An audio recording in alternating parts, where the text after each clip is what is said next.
भगवान बुद्ध आणि त्यांचा धम्म.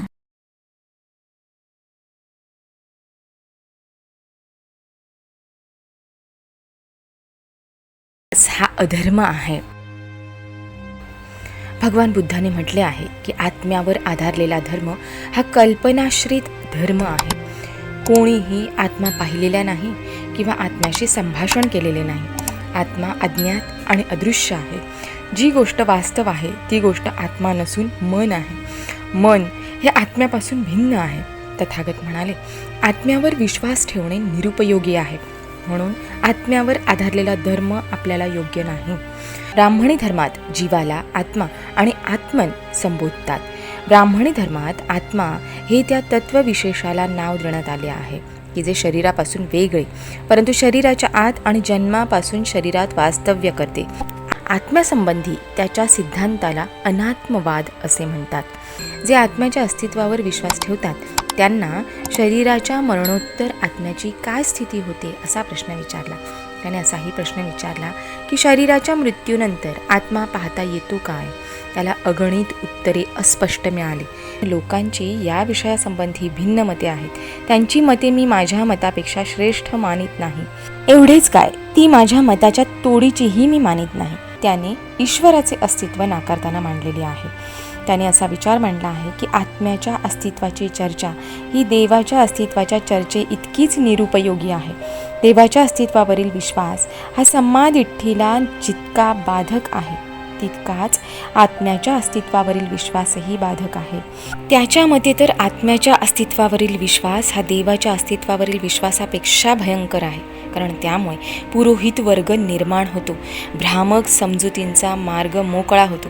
एवढेच नव्हे तर पुरोहित वर्गाला माणसाच्या जन्मापासून मृत्यूपर्यंत सत्ता गाजवण्याचा अधिकारही बहाल करतो. आत्म्याचे वेगळे असे अस्तित्व स्थापन करणाऱ्या सिद्धांताविरुद्ध भगवान बुद्धाने आपला नामरूप सिद्धांत मांडला. भगवान बुद्धाने म्हटले आहे की जेथे शरीर अथवा रूपकाया आहे तेथे त्याच्यासह नामकायाही राहत असते. आकर्षण क्षेत्र हे विद्युत क्षेत्राच्या संदर्भात प्रेरित क्षेत्र म्हणजेच इंड्युस्ड फील्ड असे समजले जाते. विज्ञान हेही रूपकायेच्या संदर्भात प्रेरित क्षेत्र का म्हणू नये? जेव्हा विज्ञानाचा म्हणजेच चित्त अथवा चेतना यांचा उदय होतो तेव्हा मनुष्य जीवित प्राणी बनतो.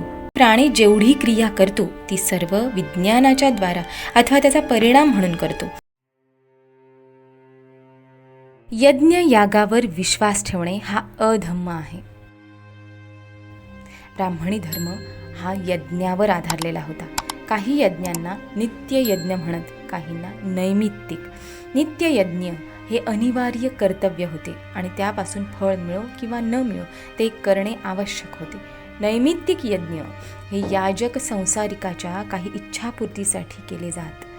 ब्राह्मणी यज्ञात सुरापान, पशु बलिदान आणि स्वच्छंद आचरण घडत असे तरीसुद्धा हे यज्ञ धार्मिक कृत्ये समजली जात. अशा यज्ञांवर आधारलेल्या धर्माला भगवान बुद्धाने मान्यता दिली नाही. जे अनेक ब्राह्मण भगवान बुद्धाजवळ यज्ञ हा धर्माचे अंग नव्हे या त्याच्या मताबद्दल वाद घालण्यासाठी जात त्यांना भगवान बुद्धाने आपल्या मताची आधारभूत कारणे सांगितली आहेत. असे लिहिलेले आहे की 3 ब्राह्मणांनी त्यांच्याशी वाद केला. हे 3 ब्राह्मण म्हणजे कूटदंत, उज्जय आणि उदाई. कूटदंत ब्राह्मणाने भगवान बुद्धाला यज्ञाबाबत त्यांची मते विचारली. तथागत म्हणाले, ठीक आहे ब्राह्मणा, मी बोलतो ते सावधान चित्ताने ऐक. कूटदंत उत्तरला, ठीक आहे. आणि तथागत पुढील प्रमाणे म्हणाले, हे ब्राह्मणा, फार प्राचीन काळी महाविजेता नावाचा एक पराक्रमी धनसंपन्न राजा होऊन गेला. सोने, रुपे, उपभोगाच्या वस्तू, धान्य आणि इतर माल याने त्याची भांडारे आणि कोठारे भरून गेली होती. एकदा राजा महाविजेता एकटाच विचारमग्न होऊन बसला होता. त्याच्या मनात एक प्रबळ विचार आला. माणसाच्या सुखोपभोगाला लागणाऱ्या सर्व सामानाची माझ्याजवळ समृद्धी आहे. मी पृथ्वीचा चक्रवर्ती राजा आहे. जर मी महायज्ञ करून माझे दीर्घकाळ कल्याण निश्चित केले तर ठीक होईल. तेव्हा त्या राजाचा पुरोहित ब्राह्मण राजाला म्हणाला, राजन, या समयी आपली प्रजा अगदी हैराण आहे, लुटली जात आहे. डाकू नगरातून लूटमार करीत फिरत आहेत आणि त्यामुळे सर्व रस्ते असुरक्षित आहेत. जोपर्यंत अशी अवस्था आहे तोपर्यंत महाराजांनी प्रजेवर यज्ञासाठी कर लागू केला तर ती खरोखर वाईट गोष्ट होईल. परंतु महाराजांनी जर असा विचार केला की मी तत्काळ या दुष्ट लोकांच्या सर्व कारवाया थांबवीन, त्यांना पकडून हद्दपार करीन, त्यांना दंड करीन, त्यांना शिक्षा करीन, त्यांना देहांत शासन करीन, तर या रीतीने या लोकांचा स्वेच्छाचार समाधानकारक रीतीने थांबविता येणार नाही. जे शिक्षा केल्याविना मागे राहतील ते प्रजेला हैराण केल्याशिवाय सोडणार नाहीत. ही दुरावस्था थांबविण्याचा एक मार्ग आहे तो असा, आपल्या राज्यात जो कोणी गुरेढोरे पाळतो, शेती करतो, त्यांना महाराज आपण भोजन द्यावे, शेती पेरण्याला बी बियाणे द्यावे. आपल्या राज्यात जे कोणी व्यापार करणारे लोक आहेत त्यांना महाराजांनी व्यापार करण्यासाठी भांडवल द्यावे. जे कोणी आपल्या राज्यात सरकारी कर्मचारी आहेत त्यांना महाराजांनी भोजन आणि वेतन द्यावे. मग हे सर्व लोक आपापली कामे करतील आणि देशात उत्पात होणार नाही. राजाचा अधिकार होऊ लागेल, देश सुखाने शांती अनुभवू लागेल आणि जनता एकमेकांवर संतुष्ट राहून आपली मुले कडे खांद्यावर घेऊन नाचेल आणि आपल्या घराची दारे उघडी ठेवून निर्धास्त वावरेल. तेव्हा राजा महाविजेता यांनी आपल्या पुरोहिताचा सल्ला मानून त्याप्रमाणे केले. लोक आपापल्या कामात मग्न झाले आणि देशात उत्पाद करण्याचे त्यांनी सोडून दिले. राजाचा कारभार वाढत राहिला. देश सुख शांती अनुभवू लागला आणि जनता एकमेकांवर संतुष्ट होऊन सुखी झाली. आपली मुले कडे खांद्यावर घेऊन नाचू लागली आणि दरवाजे उघडे ठेवून वावरू लागले. जेव्हा सर्व उत्पाद शांत झाला तेव्हा राजा महाविजेत्याने आपल्या पुरोहिताला बोलावले आणि म्हटले, सर्व उत्पाद शांत झाला आहे, देश खुशालीत आहे, मला आता महायज्ञ करायचा आहे.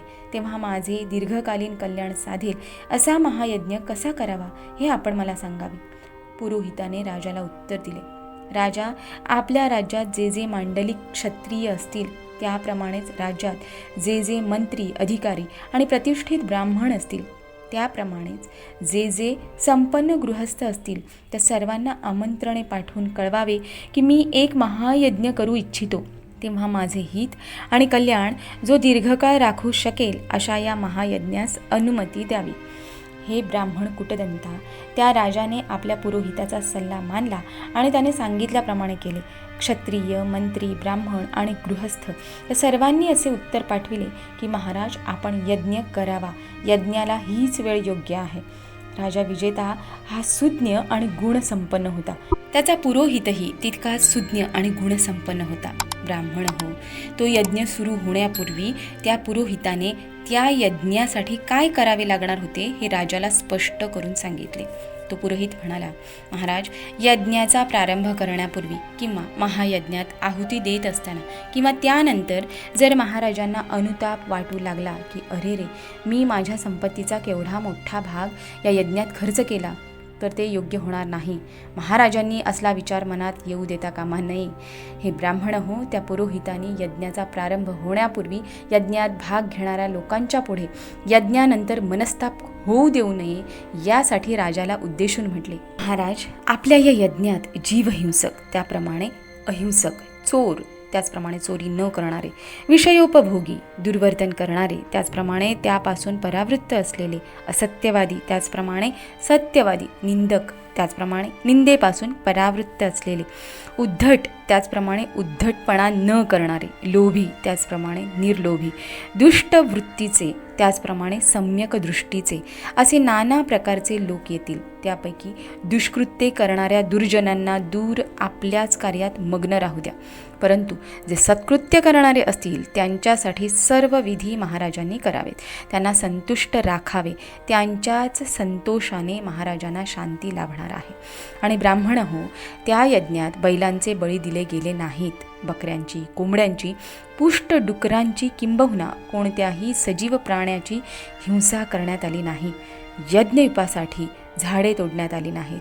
यज्ञभूमीवर पसरण्यासाठी दर्भाची कापणी झाली नाही.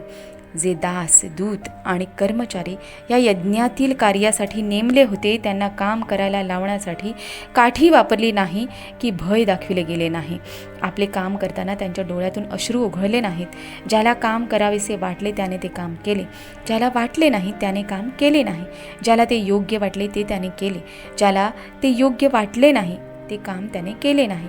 केवळ तूप, तेल, लोणी, दूध, मध आणि साखर यांच्याच आहुतीने तो यज्ञ तडीच केला. जर तुम्हाला यज्ञ करायचा असेल तर त्या राजा विजेत्यासारखा यज्ञ करा, अन्यथा यज्ञ व्यर्थ आहे. प्राण्यांचे बळी देणे ही निर्दयता आहे. यज्ञ हा धर्माचा भाग होऊच शकत नाही. जो धर्म जीवहिंसेने तुम्हाला स्वर्गप्राप्ती मिळवून देईल असे म्हणतो तो धर्म हीन धर्म आहे. कूटदंताने भगवान बुद्धाला प्रश्न केला, गौतमा, जीवहिंसेपेक्षा अधिक फळ देणारा, अधिक लाभदायक असा दुसरा काही यज्ञाचा प्रकार आहे का? होय ब्राह्मणा, आहे. असा तो यज्ञ कोणता? तो यज्ञ म्हणजे बद्धाशील अंतःकरणाने हिंसा, स्तोम, कामपूर्तीसाठी मिथ्याचार, असत्य भाषण आणि बेसावधपणाचे मूळ म्हणजे जे उत्तेजक मद्याचे पान यापासून परावृत्त होण्याची प्रतिज्ञा करणे, हा तो यज्ञ आहे. उदारदान, निरंतर दान, गृहदान आणि उपदेश ग्रहण या सर्वांहूनही तो श्रेष्ठ प्रकारचा यज्ञ आहे. गौतमाने असे भाषण केल्यानंतर कूटदंत ब्राह्मण तथागतांना म्हणाला, श्रमण गौतमा, तुझे शब्द सर्वश्रेष्ठ आहेत.